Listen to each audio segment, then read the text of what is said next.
Guys, আমি সানিয়া চলে এসেছি তোমাদের জন্য আজকে আরও একটা নতুন ভিডিও নিয়ে। এর আগের দিন আমি ছোটাছুটি বন্ধ করা নিয়ে একটা ভিডিও বানিয়েছিলাম। তোমরা যদি ভিডিওটা না দেখে থাকো তোমরা সবাই ভিডিওটা দেখে নাও, আর ভালো লাগলে অবশ্যই কমেন্ট করে জানিও।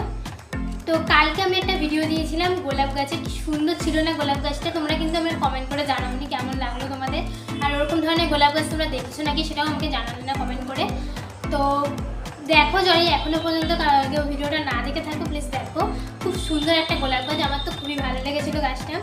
কতগুলো ফুল ফুটে আছে, তার মধ্যে আবার এতগুলো কড়ি, এরকম গাছ আমি প্রথমবারই জাস্ট দেখলাম। এই গাছটার লিঙ্কও আমি ভিডিওটা ডেসক্রিপশন বক্সে দিয়ে রেখে, কিনতে চাও গাছটা তো লিঙ্কে ক্লিক করে তবে এই গাছটা কিনতে পারো।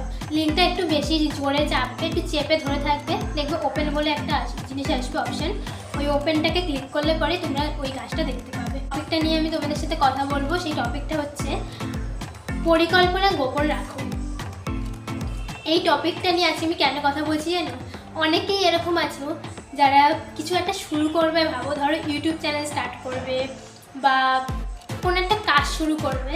তোমরা কাজটা শুরু করার আগেই সবাইকে জানিয়ে দাও, বন্ধু বান্ধব, পরিবার, বিভিন্ন জায়গায় তোমরা জিনিসটা রটিয়ে দাও যে আমি না এই কাজটা শুরু করতে যাচ্ছি, বা আমি না এটা শুরু করে দিয়েছি, এটা আমি আজকে আমি শুরু করলাম। তো যার জন্য কি হয়, আমরা না কাজটা যদি করতে চাই, আমরা এগোতে চাই, ধরো আমরা কাজটা শুরু করার আগে যদি সবাইকে জানিয়ে দিই তাহলে আমাদের কিন্তু আর কাজটা করা হয় না। কেন করা হয় না? কারণ তুমি যাদের জানানোর পর তারা তোমাকে তোমার প্রশংসা করছে, বা খুব ভালো, তুমি পারবে, তুমি অবশ্যই পারবে, তুমি করো, এরকম তোমাকে একটা প্রশংসা করছে। যার জন্য তুমি তুমি মনে মনে ভেবে নিচ্ছ যে তুমি ইতিমধ্যেই কাজটাতে সফল হয়ে গেছো। কেন ভাবছো? কারণ তারা তোমার প্রশংসা করছে, তার জন্য তুমি ভাবছো তো তুমি ইতিমধ্যেই কাজটাতে সফল হয়ে গেছো। ওর জন্য তোমার কি হচ্ছে, তোমার একটা আলসেমি তৈরি হচ্ছে, তোমার কাজটার ইচ্ছা করছে না করতে, যার জন্য তুমি কাজটা ঠিক করে করতে পারো। তো তাই জন্যই পরিকল্পনা সবসময় গোপন রাখা উচিত। তো এই নিয়ে আজকে আমি তোমাদের সাথে কথা বলবো। চলো ভিডিওটা স্টার্ট করি। তোমরা সবাই পুরো ভিডিওটা দেখো, আর ভালো লাগলে অবশ্যই চ্যানেলে সাবস্ক্রাইব করে দিও, কারণ এরকম ধরনের ভিডিওই আমি এই চ্যানেলে শেয়ার করি। আমি এখানে বিভিন্ন ধরনের ভিডিও শেয়ার করি, সেটা আমি আগেই বলেছি, আগে অনেক ভিডিওতে আমি তোমাদের সাথে বলেছি কথা এই নিয়ে। তো এটা আমি এখানে আর বলবো না কিছু, তোমরা আগের ভিডিওগুলো দেখো, সেখানেই বলা আছে যে আমি কী কী ভিডিও শেয়ার করি। তো চলো এবার শুরু করি ভিডিওটা, তোমরা সবাই পুরো ভিডিওটা দেখো। ফার্স্ট পয়েন্টটি মানসিক ফাঁদ। প্রথম এবং সবচেয়ে গুরুত্বপূর্ণ কারণটা হলো আমাদের ব্রেনের একটা চালাকি, যাকে এনাক্টমেন্ট এফেক্ট বা সোশ্যাল রিয়েলিটি বলা হয়। যখনই তুমি তোমার লক্ষ্যটা কাউকে বলো, যেটা আমি আগেই বলি, ওদের কাছ থেকে তুমি প্রশংসা পাচ্ছ, বা খুব ভালো, তুমি পারবে, খুব ভালো একটা প্ল্যান, প্রশংসা বা বাহবা পেয়ে তোমার ব্রেন সঙ্গে সঙ্গে ডোপামিন হরমোন নিঃসরণ করে। তোমার ব্রেন মনে করে কাজটি ইতিমধ্যেই তুমি করে ফেলেছো। ফলাফল কি হয়? কাজ করার আগেই তুমি সন্তুষ্টি পেয়ে যাও।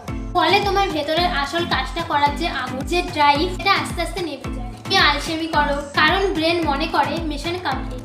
কাজ করার আগে মুখ খোলা মানে মানসিক শক্তি নষ্ট করা। দ্বিতীয় কারণ কি? নেতিবাচক শক্তি এবং আত্মবিশ্বাস রাখা। আর পরিকল্পনা গোপন রাখার দ্বিতীয় কারণটা আসে তোমার বাইরের জগৎ থেকে, যা হলো নেতিবাচকতা এবং আত্মবিশ্বাসের ওপর তার সমস্যার দিক কি? সবাই তোমার স্বপ্ন বা প্ল্যান বুঝবে না। তখন তুমি সবার সামনে তোমার আকাশ ছোঁয়া স্বপ্ন বলো, তারা তাদের নিজেদের ভয় এবং ব্যর্থতার আলোকে তোমার প্ল্যানটাকে যাচাই করে।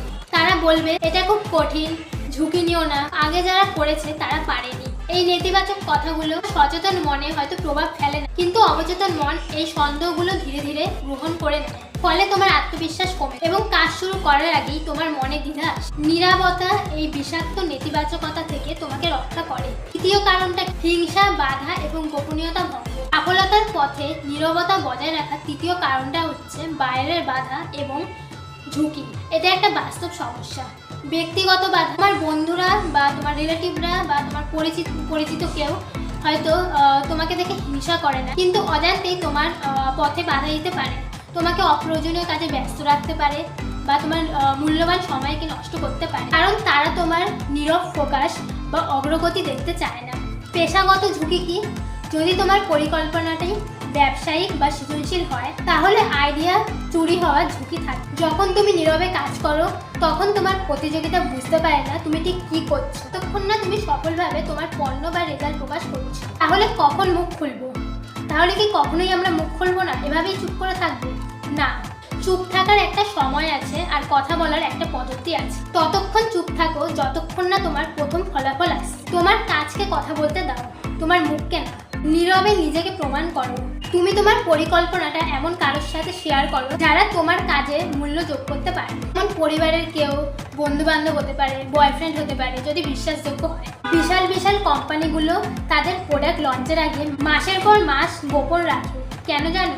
কারণ তারা জানে নীরবতাই শক্তি, আর প্রকাশ করা মানে ঝুঁকি না পাওয়া। তো এই ছিল আজকের ভিডিও। তাই আজ থেকেই তোমার কাজ শুরু করো, তোমার কাজটাকে দেখাও।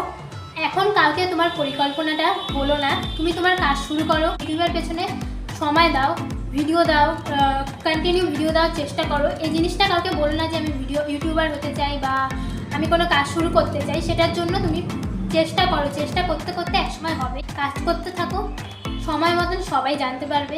তখন সবাই তোমাকে বলবে যে এটা কবে শুরু করলি, আমরা তো জানতামই না। এটা সব থেকে আনন্দের জিনিস। তো যাই হোক, আজকের মতো ভিডিওটা এতটাই। ভিডিওটা কেমন লাগলো অবশ্যই কমেন্ট করে জানিও, আর ভালো লাগলে অবশ্যই লাইক করে দিও। এই ভিডিওটা সবার সাথে শেয়ার করো, আর চ্যানেলটা অবশ্যই সাবস্ক্রাইব করো, কারণ এরকম ধরনের ভিডিও আমি আরও দেবো। তো চলো, দেখা হচ্ছে আবার নেক্সট ভিডিওতে। সবাই খুব ভালো থেকো, সুস্থ থেকো, ধন্যবাদ।